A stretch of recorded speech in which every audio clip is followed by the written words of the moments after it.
Lake Erie's algae bloom problem, no longer a threat to Toledo. Now blooms happen all over the world, and they're not going away by themselves. And that's why teams from around the globe have gathered in Canada to compete, all to find the answer. 13 ABC's Ben Cathy and photojournalist Todd Gertner are an hour north of Toronto with the $10 million story.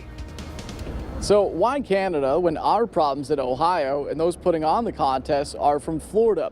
Well, as you're about to see, the water here is already green months before Lake Erie wakes up. So we think this should be applicable technologies in any temperate climate, including Ohio and Michigan and the other Great Lakes states. Ideas go from gravity to ceramics to something called nanoparticles. That's Ed's concept. He has to fit his concept into this shipping container. After all, these can't take up too much space in the real world. This is actually a commercially available product for arsenic that we're now using to rid our waterways of phosphorus. And Ed thinks his chances of winning are good. Simple, passive, no moving parts. It could actually run unattended, and that makes it low cost. Phil works for the U.S. Geological Survey in West Virginia, a state known for coal mining.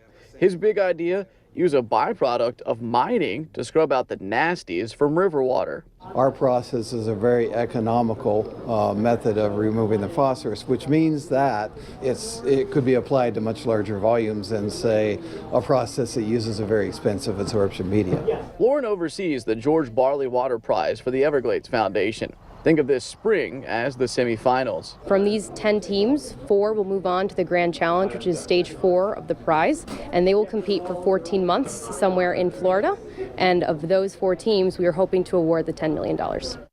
The end of the pilot stage is tomorrow, but it's not just about how much phosphorus you can remove from the water. It's also about economic feasibility, or will this really scale up to Toledo's level? In Bradford, Ontario, with photojournalist Todd Gertner, I'm Ben Cathy, 13 ABC.